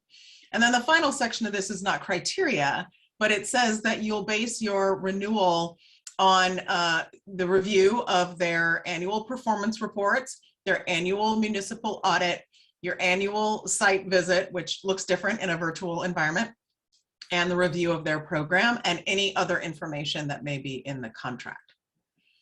So a couple of things I just want to highlight here. Section E here. Are they in compliance with any renewal criteria specified in the charter of the public school or public charter school? I've never seen any renewal criteria in a charter contract. One of the things to consider, I'm not necessarily recommending it, but I would say consider going forward is you have the opportunity, you and ORVA have the opportunity to put into the contract conditions for renewal. Like in addition to what we see in law, we would also like to see these maybe specified performance metrics for your school, and we will consider those in the next renewal. This is a very underutilized piece of the law. If you don't currently have any renewal criteria in the contract, you would not be able to deny based on this, or you would just not take it into your calculation at all. The next piece, why did I do that? Is this. I just want to highlight where the statute says you're supposed to get your information from. And so when I facilitate this process and do the evaluation that leads to a recommendation, these are the big categories of things that I look at, right? The annual performance report. Jamie gave a report just now. I know she's got stuff in writing to back that up, which I'll be looking at. The audit, every charter school has to have a municipal audit, just like the district does. I usually look at that in renewal for a number of years because you're renewing based on the entire term of the contract, not just the last year. Whatever visits or performance evaluations that the district has done in the term of the contract, I will look at those. The whole contract, the whole period of the contract tells a story, and we want to get that story. We want to look at trends, and then any other information. I have given both Jamie and Kevin, the list of things I like to look at, what I'll be asking for, sort of the template that I'll be using. And my goal in doing this process is that it's collaborative between the charter and the district. I know the district has retained me, but it's not my job to go in and do a gotcha process. And it's not my job is to look objectively and to sustain or help improve relationships between the district and the charter school. It's not to be a divisive individual. I consider myself, and I may have said this to your board before, I am your caring, disinterested third party. So I care what happens, but I do not have any skin in the game. So I just want to say that the evaluation part is really key. And I want to go through the components of what I will look at so that you know. Ultimately, what I will do is write a report. I always send it to the charter school first so that if there is an error, like a factual error, they can correct that. I don't want to give you anything that like has errors in it. I will ask for their comments on what I have said. Once that's finalized, then I send it to your superintendent. And then what I ask is that report be the foundation of the recommendation to you as a board to either approve or deny. And my report will be aligned with the statutory criteria so that you know what's being recommended, so that your decision is guided by what you have to consider. So in typical years, we're going to talk about typical years and we're going to talk about atypical years. So what I would look for in typical years as far as the academic bucket, we've got 3 buckets we look at: academic, financial, and organizational. And in a typical year, I would look at disaggregated student achievement data. I can get publicly available data from the Oregon Report Card. I can also get other kinds of data from the charter school, internal assessments that they do. A lot of those are standardized. Again, those relevant internal assessments. I would look at the alignment of their curriculum to state standards. And if there were any corrective action plans put in place, I would look at follow-up on those and any improvements that had been made. For financial, I would look at cash flow statements and the budget to actual reports. I would look at balance sheets. I would look at enrollment variance, which is how did you budget for students and who did you actually get? Because they are funded based on actual ADM, actual students. And so if there's a large variance between who came to your school and who you budgeted for, that could impact the budget and the financial situation. I would look at the debt to asset ratio and whether or not they are contributing to PERS, so evidence of PERS remittance. In the organizational bucket, I look at, it's kind of everything else but those, except outside of academic and financial. I look at compliance with the contract. I get feedback from both the charter school and the district on that, because that's not a document I can look at.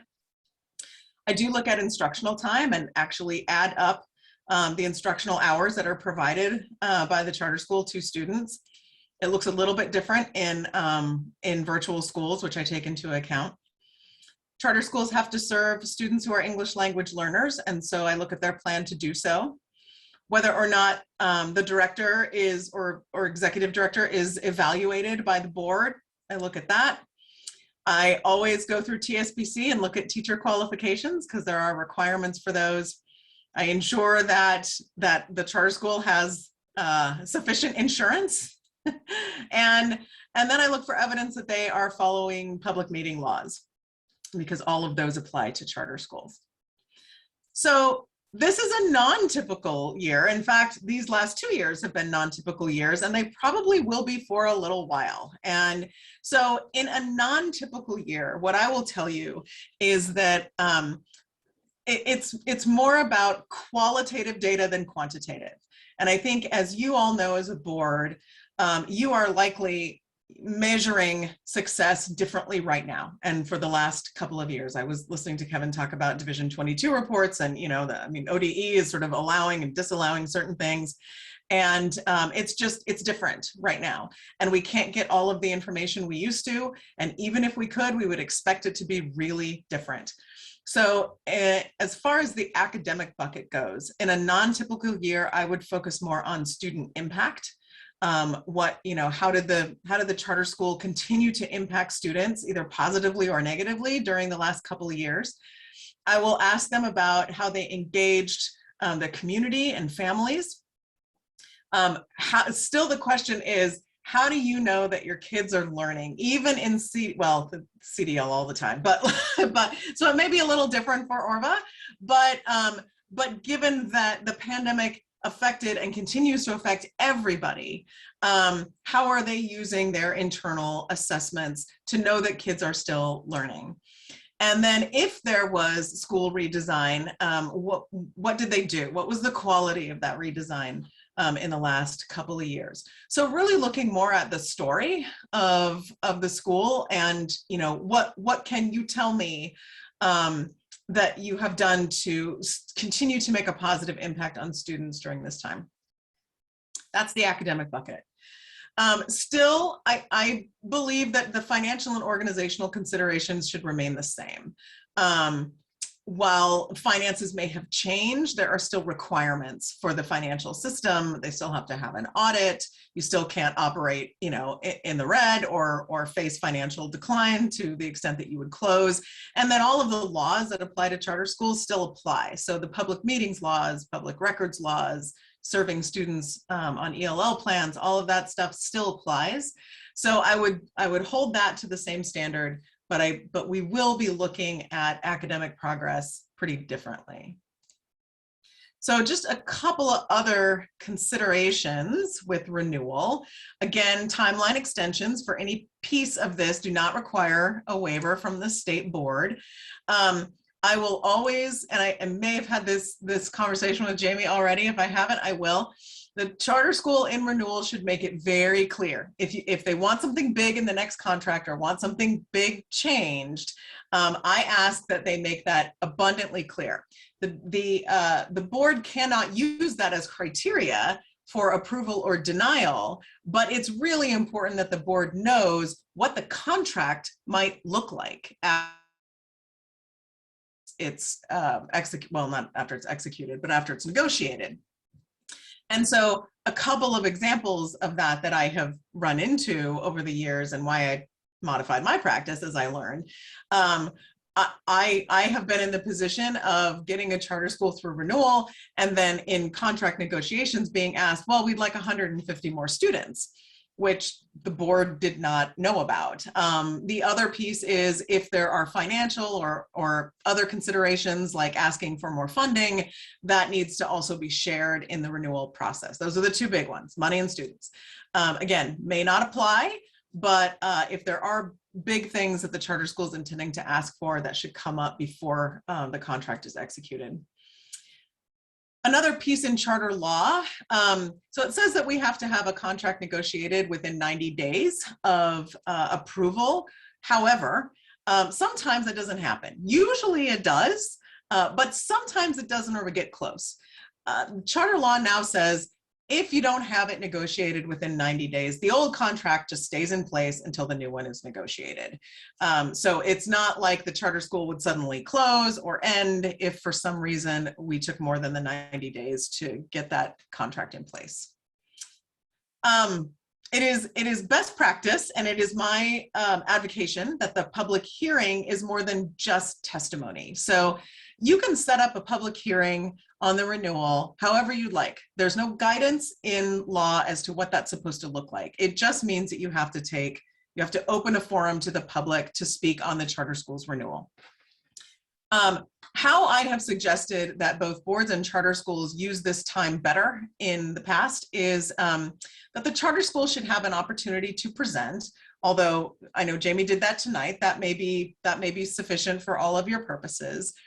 Obviously, that the public would have an opportunity to testify on either on behalf of or in opposition to the renewal, And then based on the report that I would be writing and all of the information that I would be looking at, I will look for themes and questions that may come up.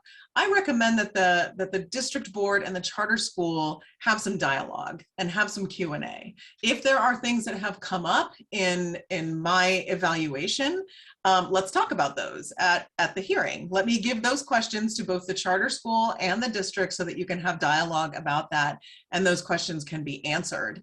You know, in a public forum, in a way that can lead to resolution prior to your decision. In national best practice, and the National Association of Charter School Authorizers says that 5-year contracts are best practice. I work with many districts that want to offer 3-year contracts, but you get so little information in 3 years that we say that 5-year contracts are best practice. Okay, that was a lot of information in a pretty short amount of time, but I would just love to say, you know, ask me anything you want. And happy to take questions. Kristen, can I add, before they have questions, just one last piece, and maybe you could touch just briefly on this, is one of the reasons that we do some of this upfront requests for what do you want changed is this process, and you can clarify this, is required to be all done in open session. Yes. Like these are so typical. Our board is beginning to have some of those conversations and contracts and different conversations that we can held in executive session. I don't believe this is one of those. That's a good point, Kevin. Thank you. There is almost nothing related to charter schools that could be talked about in executive session. I can't think of anything. I've never seen an executive session related to charter schools. So this kind of contract negotiation is very different than what you would do for collective bargaining. So yes, all of these conversations, I mean, my evaluation would be one-on-one with the school, but my presentation of the evaluation to you, any discussion you would have, your approval of a contract would all be part of public discussion. Okay, any questions?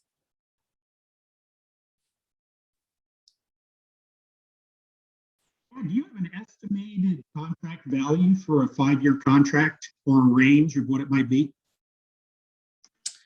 A contract value, well, it will depend on their enrollment, right? And I think we use sort of the past, usually the charter contracts are $0 contracts because it just gives them the authority to operate.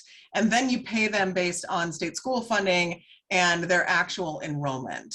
So I doubt that your charter contract would have any sort of amount in it. It allows them to operate and you know, and directs the superintendent to pay them as is required by law.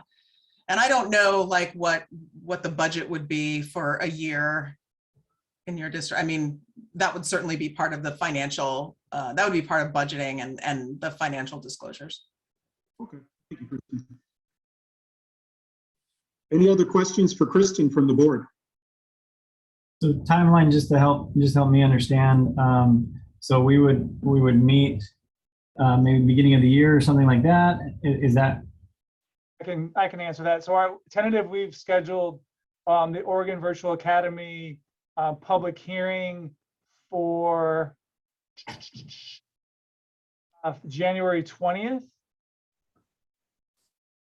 Then on your February 3rd regular session, you would have an action item for renewal, non-renewal.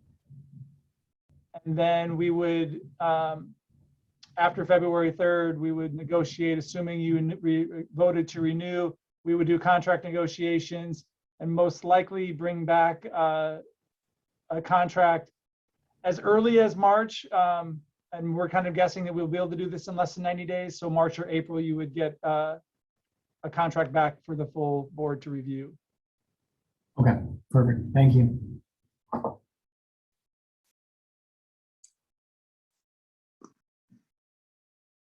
Okay, any more questions from the board for Kristen Miles? Well, thank you, Kristen, for the time. Yeah, no problem. You know where to find me. Thank you. I'll be talking to you soon. Thank you, Kristen. Thank you. Bye-bye. All right. Good. Looking like agenda item 13, staff vaccination update information only from Kevin. And I've asked Bruce Martin. So Bruce has been doing some work on this. This would have been Marie, was kind of helping us facilitate this problem, this process. Bruce and Tiffany and a few others have stepped in. So Bruce is going to share some info tonight. Yeah, thanks, Kevin. I've been working on this for the last 3 or 4 days. It's been turned over to me, and just like to take a minute to give you an update on the vaccination process. As most of you know, Governor Brown, mid-August, issued an executive order which addressed the requirements for the Oregon administrative rule around COVID-19 vaccination for teachers, school staff, contractors, and volunteers. So they had to be either fully vaccinated or have a documented religious or medical exemption on file with the district no later than October 18th. Fully vaccinated, of course, means that they've received their vaccination requirements at least 14 days prior to that October 18th deadline. Exceptions are either a medical exception, which means a health or physical mental impairment documented by a healthcare provider in there. Religious exemption is some type of sincerely held religious belief in there by the individual. I will tell you right now that we have no denials on either medical or religious exemptions for those people that have completed the process. We had initially about 10 folks that had not completed the process completely. We asked them for more information. 8 of those 10 have come back with that information, and we're waiting for the additional information on those other 2. No one has been denied in that process that is completed as they've gone through. For those that have completed that process, we're required to set up reasonable steps to ensure that they're safe and that folks around them are safe from the spread of COVID-19. As Christina alluded to earlier, we've been working with the classified and certified union to come up with what those steps would look like. I think we have a tentative agreement on that, and that should be finalized here in the coming days as we go through. I'll give you an update on what our percentages we have in so far. There's 83% of our staff that have submitted either one of those criteria as we've gone through. We have 71 to 72% of our staff, somewhere in between there, that have submitted a card with their vaccination status on there. We have between 10 and 11% that have submitted a religious exemption, and we have between 1 and 2% that have submitted a medical exemption as we go through. Just so you know, in the last 3 days, we've gone from the mid 50% range of folks that have had their required, one of the 3 required processes completed, to the lower to mid 80% range. So we've seen quite an uptick. Some of that has come because we've put a little more emphasis on direct contact with individuals out there from the administration and from our nurses and our health room assistants in there, providing them as much support as we can, because we really want to make sure that we have those things completed so that we don't have any disruption in school as we move forward. Unions have offered to help us as well, and we're going to reach out to those in the next few days as we begin to finish up completing that process. So we're very optimistic that if we continue along the trends we're seeing right now, that we'll have, the vast majority, if not everybody, have completed what they need to by the timeline that we're required to. One of the things we found as we went through this is simply it's hard for some folks. We found a few folks, actually quite a few folks, that had misplaced their cards, couldn't find their cards, didn't have them in. So we've come up with some processes that we can receive additional documentation that will provide us the same documentation that will meet that requirement. And we're working with our school nurses and healthcare folks to help us get that information out there. So again, we're optimistic that by mid next week, we will have the vast majority, if not everybody, meet the requirements.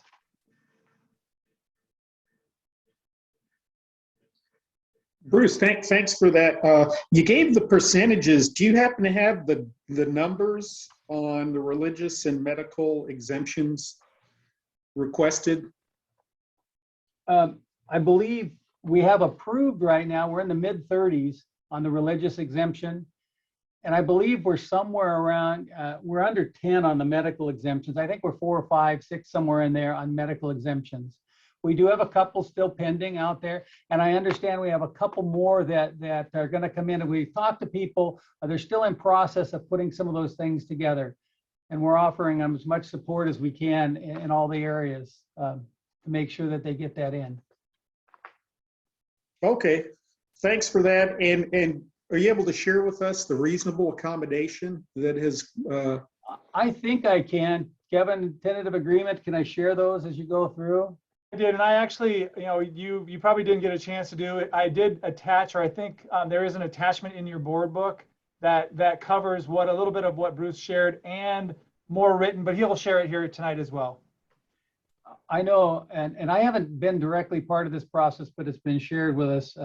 One of the things is just a little increased requirement around wearing a mask, reiteration that they have to wear the mask in the buildings when they're in the buildings, and not in a room that is just them in the room with a closed door.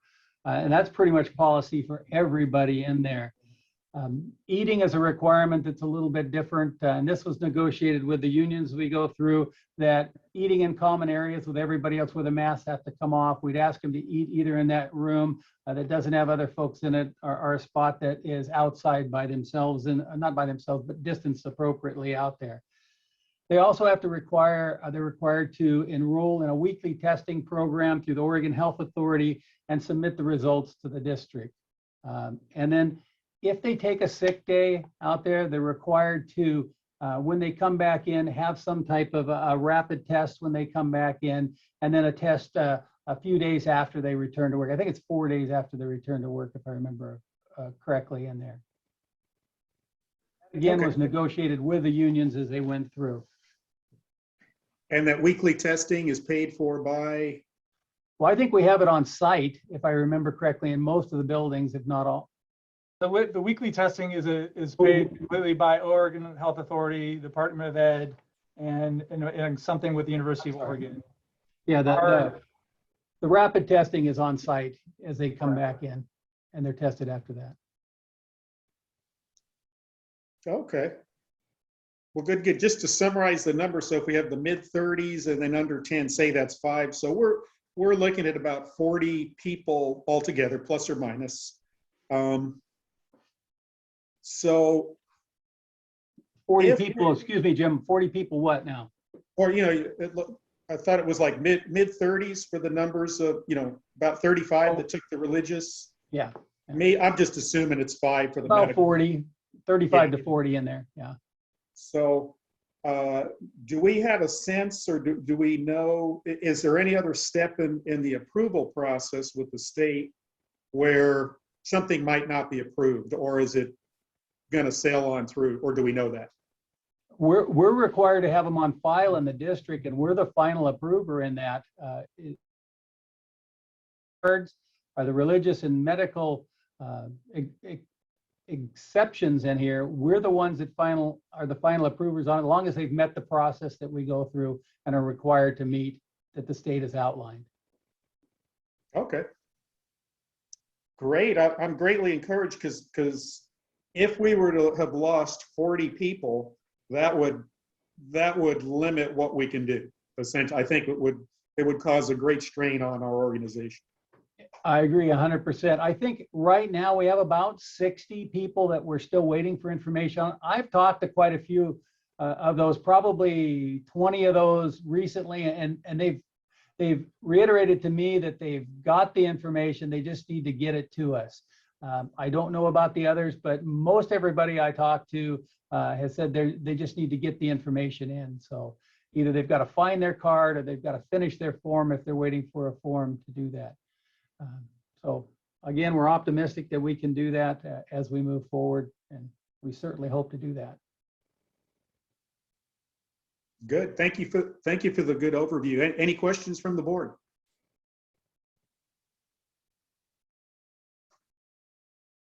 Silence is no more questions. I don't have any questions, but thank you so much for the information. You're welcome. Yeah, I think that's a hallelujah moment, the way this has turned out. So based on my I have to tell you, it's been a team effort. Kevin stepped up and helped us in a lot of ways, coming up with some pretty creative methods to be able to get this done. Okay. All right, good. Well, thank you much. We'll move on to agenda item 14, board comments.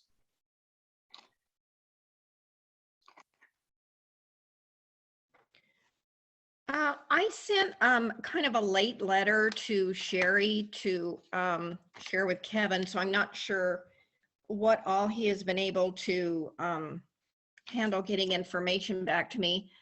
But I did have a few, I don't know how the process works when someone comes to the board and speaks during public comment and they have questions, and what happens to those questions. For instance, at our last meeting, Rick Keatings has an ongoing request, and apparently since last May, for his child's curriculum review. That's just one. What happens to these requests? How are they handled with the parents?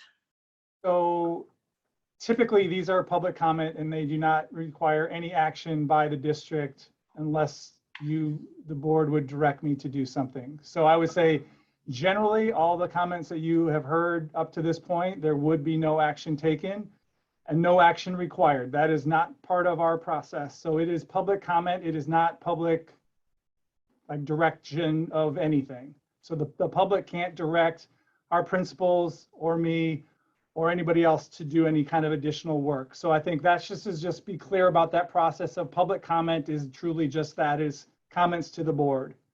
That being said, on certain of those, the first one you mentioned, I know our administrative team are on these calls, and there is follow-up when they certainly want to make sure that there's additional information or they want to follow up. So I think that's a piece that, again, there's follow-up that exists on, and specifically, and again, if they really need to put concerns, information requests in writing.